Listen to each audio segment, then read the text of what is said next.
Hi, welcome to my channel. New year 30 day weight loss சேலஞ்சோட day 2 இன்னைக்கு.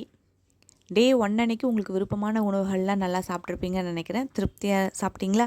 சந்தோஷமாக இருந்தீங்களா? ஓகே. டே 2 அன்னைக்கு என்னென்னலாம் பண்ணணும் அப்படின்னு பார்க்குறதுக்கு முன்ன வெயிட் லாஸ் சேலஞ்சுன்னு நம்ம ஒன்று ஆரம்பிக்கும் பொழுது இன்னும் ஒரு சில விஷயங்களை நம்ம ஃபாலோ பண்ணுற மாதிரி இருக்கும். டே 1 அன்னைக்கு சொல்லியிருப்பேன் இல்லையா, வெள்ளை அரிசி, அதுக்கப்புறம் பார்த்திங்கன்னா வெள்ளை சர்க்கரை, மைதா, பால், இதெல்லாம் கொஞ்சம் நாளைக்கு நம்ம அவாய்ட் பண்ணிட்டோம் அப்படின்னா நம்மளோட வெயிட் லாஸ் அப்படின்றது ரொம்ப ஈஸியாக நடக்கும். அதுக்கப்புறமா கொஞ்சம் கொஞ்சமாக நம்மளோட உணவுகளில் அரிசி, கோதுமை, பால் இதெல்லாம் சேர்த்துக்கலாம். முக்கியமாக வெள்ளை சர்க்கரையும் மைதாவும் லைஃப் லாங் விட்டுறது ரொம்ப நல்லது அப்படின்னு சொல்லிட்டு டே 1 அன்னைக்கு சொல்லியிருப்பேன் இல்லையா.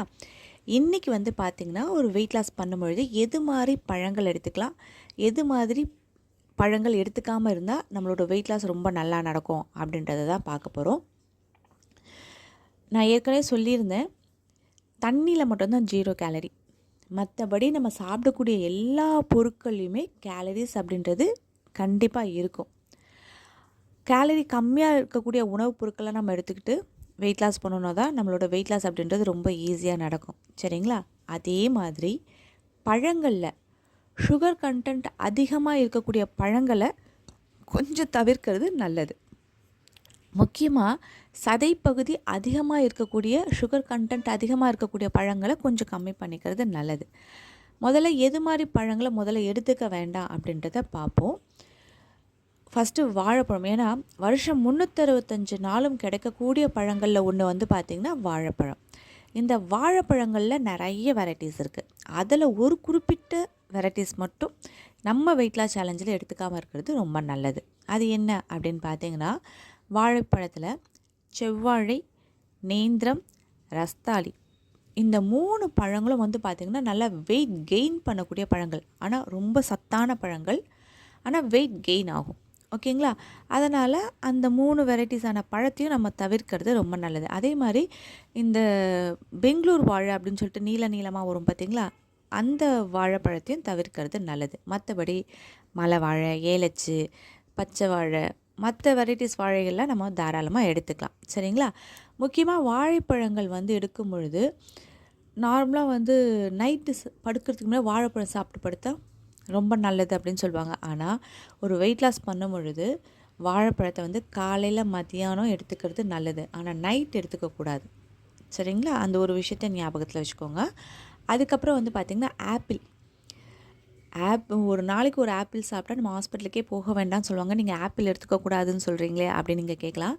ஆப்பிளில் பார்த்திங்கன்னா மாவுச்சத்து அதிகம். சரிங்களா? அதனால் ஆப்பிளை கொஞ்ச நாளைக்கு தவிர்க்கிறது தான் நல்லது. எடுத்துக்கவே கூடாதுலாம் சொல்ல மாட்டேன், கொஞ்ச நாளைக்கு தவிர்க்கிறது நல்லது. இந்த பழங்கள் தவிர்த்து, நான் வாழைப்பழத்தில் ஒரு 3 வெரைட்டிஸ் சொன்னேன், இப்போ ஆப்பிள் சொன்னேன் இல்லையா, இதை தவிர்த்து மீதி எல்லா பழங்களும் உங்களோட வெயிட் லாஸில் நீங்கள் எடுத்துக்கலாம். இப்போ நீங்கள் என்கிட்ட ஒரு கேள்வி கேட்கலாம், சிஸ்டர் அப்போ மாம்பழம், பலாப்பழம்லாம் எடுத்துக்கலாமா, அதுவும் சுகர் கண்டென்ட் அதிகம் தானே அப்படின்னு சொல்லிட்டு. எடுத்துக்கலாம், அளவாக எடுத்துக்கிறது ரொம்ப நல்லது. அது அந்தந்த சீசனுக்கு வரும்பொழுது, ஏன்னா இப்போ பலாப்பழமாகட்டும் மாம்பழமாகட்டும் அந்தந்த சீசனுக்கு தான் கிடைக்கும். அப்போவும் அதுக்கேற்ற மாதிரி நம்ம எடுத்துக்கிட்டோம் அப்படின்னா வெயிட் லாஸ்க்கு நல்லது. ஆனால் இப்போ நான் ஆப்பிள் ஆகட்டும் வாழைப்பழம் ஆகட்டும் வருஷம் 365 நாளும் கிடைக்கும் அப்படின்னும்பொழுது அதை நம்ம கொஞ்சம் பார்த்து எடுத்துக்கணுன்றதுனால தான் சொன்னேன். அதுக்கப்புறம் பார்த்திங்கன்னா வெயிட் லாஸ்க்கு ரொம்ப ஹெல்ப் பண்ணக்கூடிய பழங்கள் அப்படின்னு பார்த்திங்கன்னா முதல்ல சொல்லக்கூடியது கொய்யா. ஏன் அப்படின்னா அதில் தான் இருக்கிறதுலே சுகர் கண்டென்ட் ரொம்ப ரொம்ப கம்மி. சரிங்களா? அதனால் கொய்யா எடுத்துக்கலாம். அதுக்கப்புறம் பார்த்திங்கன்னா பேரிக்காவும் ரொம்ப ஹெல்ப் பண்ணும். ஆனால் அது ஒரு குறிப்பிட்ட சீசனில் தான் கிடைக்கும். அந்த சீசனில் நீங்கள் வெயிட் லாஸ் பண்ணுற மாதிரி இருக்கும்போது கண்டிப்பாக பேரிக்காய் எடுத்துக்கோங்க. ஆனால் வருஷம் 365 நாளும் உங்களுக்கு கொய்யாக்காய் கிடைக்கும். அதனால் கொய்யா பழம் நீங்கள் எடுத்துக்கலாம். சரிங்களா? அதுக்கப்புறம் பார்த்திங்கன்னா பப்பாளி வெயிட் லாஸ்க்கு ரொம்ப நல்லது. அதுவும் வருஷம் 365 நாளும் உங்களுக்கு கிடைக்கும். நல்ல பழமாக எடுத்துக்கிட்டாலும் சரி, இல்லை செம்பழமாக வருது பார்த்திங்களா, அதுவும் எடுத்துக்கிட்டாலும் சரி. ஒரு சில பப்பாளி காயில் கூட ஒரு சில ரெசிபீஸ்லாம் வெயிட் லாஸ் அப்போ சாப்பிடலாம், ரொம்ப நல்லது. நீங்கள் நினைக்கலாம் உடல் சூடு அதிகமாகிடாது. ஆமாம், கண்டிப்பாக சூடு அதிகமாகும். வெயிட் லாஸ் அப்படின்னாலே நம்ம பாடி ஹீட் ஆகி உள்ளே இருக்கக்கூடிய கொழுப்பு கரைஞ்சால் தான் நம்மளோட வெயிட்டு குறையும்.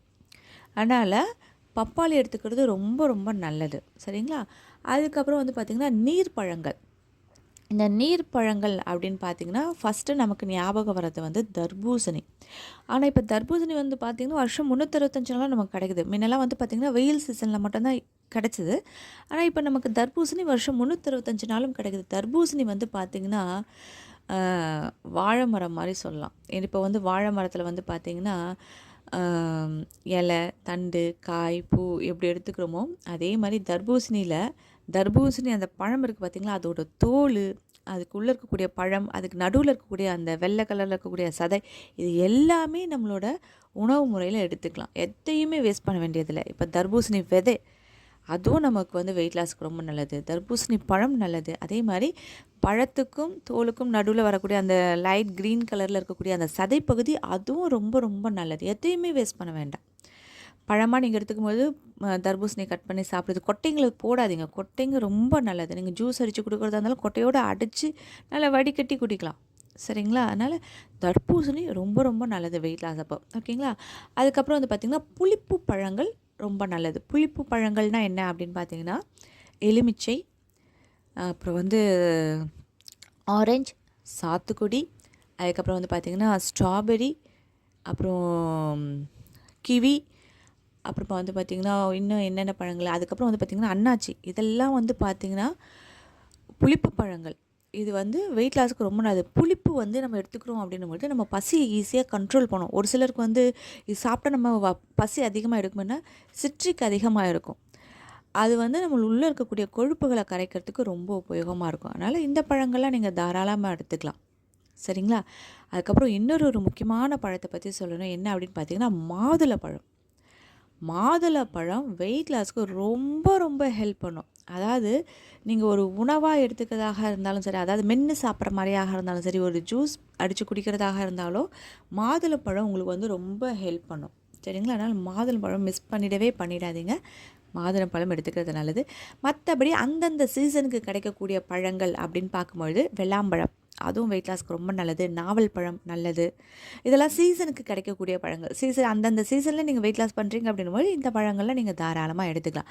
எப்போவுமே வெயிட் லாஸ் பண்ணும்போது எடுத்துக்கக்கூடாத பழம் அப்படின்னு பார்த்தீங்கன்னா வாழைப்பழத்தில் செவ்வாழை, நேந்திரம், ரஸ்தாளி, ஆப்பிள் இதை தவிர்த்துட்டு உங்களோட வெயிட் லாஸ்க்கு பழங்கள் எடுத்துக்கிறது ரொம்ப நல்லது.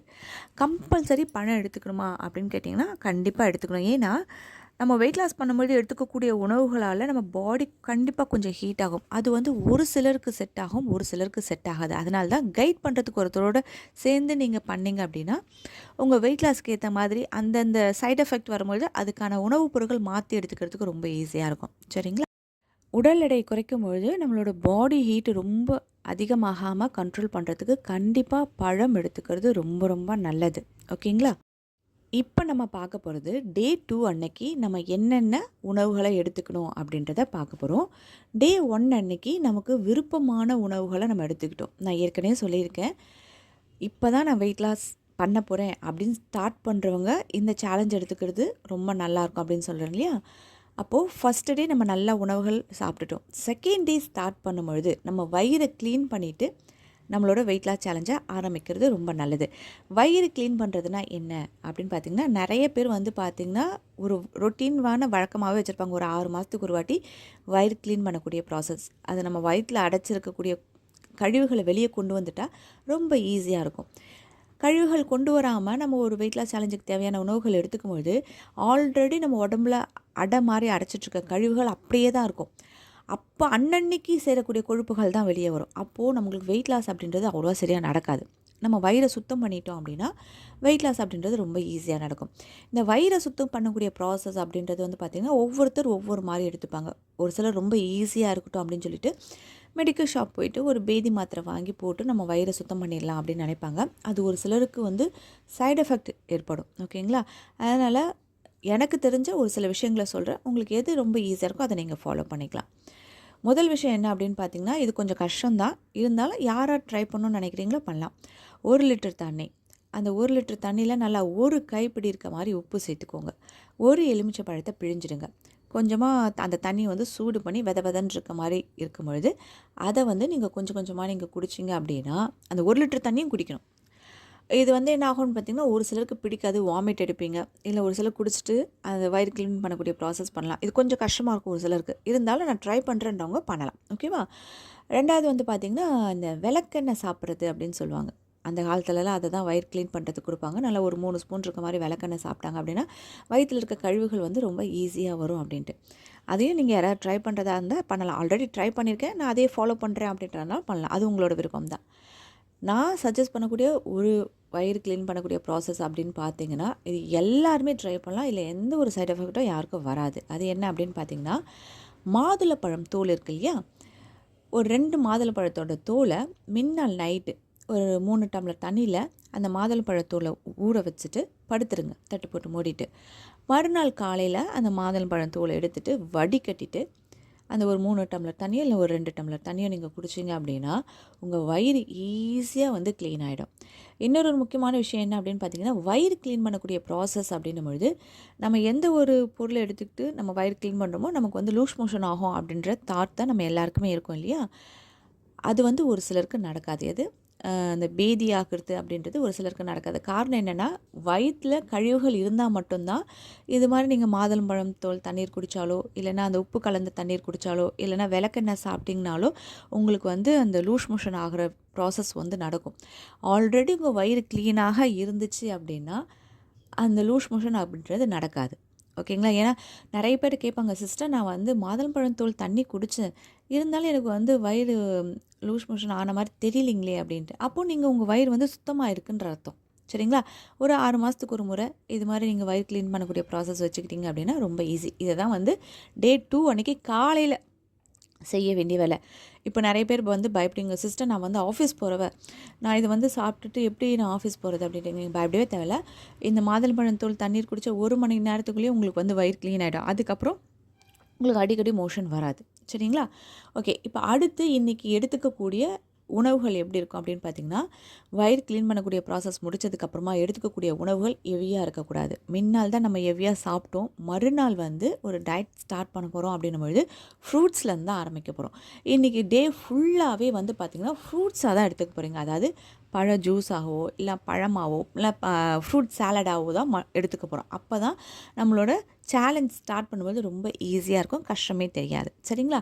ஓகே. இப்போ தான் பழங்களை எப்படி எடுத்துக்கிறது, என்னென்ன பழங்கள் எடுத்துக்கலாம் ரொம்ப ஈஸியாக அப்படின்னு பார்த்தீங்கன்னா, நான் ஏற்கனவே சொன்ன மாதிரி வருஷம் 365 நாளும் கிடைக்கிறது வந்து பார்த்திங்கன்னா கொய்யாப்பழம். ஓகேங்களா? அப்புறம் தர்பூசணி கிடைக்கும். அப்புறம் வந்து ஆரஞ்சு, சாத்துக்குடி இதெல்லாமே ஈஸியாக கிடைக்கும். உங்களுக்கு உங்கள் ஊர்களில் எந்த பழம் ஈஸியாக கிடைக்குதோ அதை வச்சு நீங்கள் வந்து இந்த டே 2 நீங்கள் ஸ்டார்ட் பண்ணலாம். இப்போ உதாரணத்துக்கு காலையில் நீங்கள் வயிறு க்ளீன் பண்ணக்கூடிய ப்ராசஸ் முடிச்சிட்டிங்க இல்லையா? முன்னாள் நைட்டு மாதுளம்பழம் வந்து தோல் ஊற வச்சுட்டு அந்த முத்துக்கள் எடுத்து வச்சுருப்பீங்க. அதை காலையில் வந்து ஒரு சாலடாக கூட நீங்கள் எடுத்துக்கலாம். இல்லையா ஜூஸ் போட்டு குடிக்கலாம். ஜூஸ் எப்படி நீங்கள் போட்டு குடிக்கிறது அப்படின்னு பார்த்தீங்கன்னா, மாதுளம்பழத்தை போடும்பொழுது நல்லா ஒரு 2 தேங்காய் பாத்தி அது கூட சேர்த்து ஒரு ஏலக்காய் சேர்த்து நல்லா அரைச்சி வடிகட்டி ஒரு ஜூஸ் மாதிரி காலையில் நீங்கள் எடுத்துக்கலாம். சரிங்களா? மாதுளம்பழம் வச்சுருக்கவங்க, இல்லையா கொய்யாப்பழம் சாப்பிட்றேன்னு நினைக்கிறோம், கொய்யாப்பழம் எடுத்துக்கலாம். இல்லை பப்பாளி எடுத்துக்கிறவங்க, உங்கள் வீட்டில் என்ன பழங்கள் இருக்கோ, இதுக்காக நீங்கள் விலை கொடுத்து ரொம்ப கஷ்டப்பட்டு வழியே வாங்கணும் அப்படி இல்லை. வீட்டில் என்ன பழம் இருக்கோ எடுத்துக்கலாம். இல்லையா வாழைப்பழம் இருந்தால் நீங்கள் வாழைப்பழம் எடுத்துக்கலாம். ஓகேவா? இப்போ மதியானம் ஒரே ஜூஸாக குடிச்சிட்டு ரொம்ப கஷ்டமாக இருக்கும், ஒரு சாலட் மாதிரி நீங்கள் பண்ணி சாப்பிட்லாம் அப்படின்னு பார்த்தீங்கன்னா, ஒரு கொய்யா கட் பண்ணி போட்டுக்கோங்க, ஒரு வாழைப்பழம் கட் பண்ணி போட்டுக்கோங்க, ஒரு மாதுளம்பழத்தை உதுத்து போட்டுக்கோங்க, சேர்த்துட்டு ஒரு ஸ்பூன் இருக்க மாதிரி நாட்டு சக்கரை சேர்த்து கலந்து ஒரு சாலட் மாதிரி நீங்கள் எடுத்துக்கலாம். ஆனால் இன்றைக்கி டே முழுக்க முழுக்க நீங்கள் ஃப்ரூட்ஸாக தான் எடுத்துக்கணும். ஓகேங்களா? அது கொஞ்சம் கஷ்டமாக தான் இருக்கிற மாதிரி இருக்கும். ஏன்னா முன்னால் நல்லா சாப்பிட்டுட்டு மறுநாள் வெறும் ஃப்ரூட்ஸ் மட்டும் சாப்பிட்றதா இருந்தால் கொஞ்சம் கஷ்டமாக தான் இருக்கும். இந்த ஃப்ரூட்ஸ் எல்லாம் வந்து பார்த்திங்கன்னா ஒரு சைட் டிஷ்ஷாக தான் நம்ம வச்சுருப்போம். மெயின் டிஷ் நல்லா ஒரு கட்டு கட்டிட்டு லைட்டாக வேணால் எடுத்துக்கலாம் அப்படின்னு தான் இப்படி நினச்சிருப்போம். ஆனால் இன்றைக்கி டே 1 முடிச்சுட்டு டே 2 ஸ்டார்ட் பண்ணுறோம் அப்படின்னும்போது ஃப்ரூட்ஸாக எடுத்துக்கிட்டு நம்ம எடுத்துக்கிட்டோன்னா அடுத்த நாள்லேருந்து நம்மளோட சேலஞ்சுக்கு ரொம்ப ஈஸியாக இருக்கும். சரிங்களா? இது வந்து மூஞ்சால் அடித்த மாதிரி இருக்கும்னு சொல்லுவாங்க. ஒரேயும் பழமாகவே சாப்பிட்டுட்டு இருக்கிறது மூஞ்சால் அடித்த மாதிரி இருக்கும்னு சொல்லுவாங்க. ஆனால் ஃபஸ்ட்டு இதை கொஞ்சம் கண்ட்ரோல் பண்ணிட்டீங்க அப்படின்னா அடுத்தடுத்து எடுத்துக்கக்கூடிய உணவுகள் வந்து உங்களுக்கு ரொம்ப ஈஸியாக இருக்கும். அதனால தான் நான் ஏற்கனவே சொல்லியிருந்தேன், ஒரு மெடிடேஷன் அப்படின்றது பண்ணால் உங்களோட மனசை ஈஸியாக கட்டுப்படுத்தலாம் அப்படின்னு சொல்கிறதுக்கான ரீசன் இதுதான். டே 2 அன்னைக்கும் நீங்கள் பழங்கள் எடுத்துக்கிறது எப்பப்பெல்லாம் பசிக்குதோ அப்போது நீங்கள் பழங்கள் தாராளமாக எடுத்துக்கலாம், காலையிலேருந்து நைட் வரைக்கும். ஓகேங்களா? டே 3 அன்னைக்கு காலையில் எழுந்ததுலேருந்து நைட்டு படுக்கிற வரைக்கும் எப்படி ஒரு சில விஷயங்களை ஃபாலோ பண்ணணும் அப்படின்றது டே 3லேருந்து தான் நீங்கள் ஃபாலோ பண்ணுற மாதிரி இருக்கும். டே 1 நல்லா சாப்பிட்டீங்க. டே 2 உங்களோட வயிறு க்ளீன் பண்ணக்கூடிய ப்ராசஸ் முடிச்சுட்டு அன்றைக்கி ஃபுல்லாகவே நீங்கள் பழங்கள் தான் எடுத்துக்க போகிறீங்க. இது வரைக்கும் இவ்வளோ தான் எடுத்துக்கணும் அப்படின்ற விஷயம் நான் சொல்லவே இல்லை. ஏன்னா இந்த டே 2 அன்றைக்கி பழங்கள் எடுத்துக்கும்பொழுது முன்ன பின்ன ஆகும். பழங்கள் பசிக்கு ஏற்ற மாதிரி நம்ம எடுத்துக்கிற மாதிரி தான் இருக்கும். அதனால் அளவுகள் எதுவுமே நான் சொல்லலை. டே 3லேருந்து எது மாதிரி அளவுகள்லாம் எடுத்துக்கணும், காலையில் எழுந்த உடனே என்ன பண்ணணும், நைட் வரைக்கும் என்ன பண்ணணும் அப்படின்றத டே 3லேருந்து ஸ்டார்ட் பண்ணுவோம். கரெக்டாக டே 1 ஃபாலோ பண்ணியிருப்பீங்க. டே 2வும் கரெக்டாக ஃபாலோ பண்ணிவிடுங்க. அப்போ தான் உங்களோட வெயிட் லாஸ் அப்படின்றது ரொம்ப ஈஸியாகவே நடக்கும். உங்களில் நிறைய பேர் நினைக்கலாம், ஐயோ இவ்வளோ ப்ராசஸ்லாம் பண்ணி தான் வெயிட் லாஸ் பண்ணணுமா அப்படின்ட்டு. சாப்பிடாமல் இருந்து உடல் எடை குறைக்கிறதுன்றதோ இல்லை உடற்பயிற்சி மட்டும் செஞ்சு உடல் எடை குறைக்கிறதோ அப்படின்னு பார்த்தீங்கன்னா கண்டிப்பாக அந்த விஷயத்தை நீங்கள் விட்டதுக்கப்புறம் கண்டிப்பாக வெயிட் கெயின் அப்படின்றது ஒன்று இருக்கும். இது மாதிரி ப்ராசஸை நீங்கள் பண்ணீங்க அப்படின்னா நடுவில் ஒரு 4-5 நாள் நீங்கள் பிரேக் பண்ணாலும் உங்களோட வெயிட் அப்படின்றது இன்க்ரீஸ் ஆகாது. ரொம்ப ஹெல்த்தியான எந்த ஒரு சைடு எஃபெக்ட்டும் இல்லாத ஒரு வெயிட் லாஸ் தான் இது. ஓகேங்களா? அதனால் கண்டிப்பாக ட்ரை பண்ணுங்கள். இன்றைக்கி நான் சொன்ன விஷயங்கள்லாம் உங்களுக்கு பிடிச்சிருந்தது அப்படின்னா வீடியோக்கு ஒரு லைக் பண்ணிடுங்க. இது வரைக்கும் நம்ம சேனலை நீங்கள் சப்ஸ்கிரைப் பண்ணாமல் இருந்திருந்தீங்கன்னா சேனலை சப்ஸ்கிரைப் பண்ணி பக்கத்தில் இருக்க அந்த பெல் ஐக்கானும் கிளிக் பண்ணிங்கன்னா ஃப்யூச்சரில் நான் போடக்கூடிய எல்லா வீடியோஸோட நோட்டிஃபிகேஷனும் உங்களுக்கு உடனுக்குடனே கிடைக்கும். தேங்க்யூ.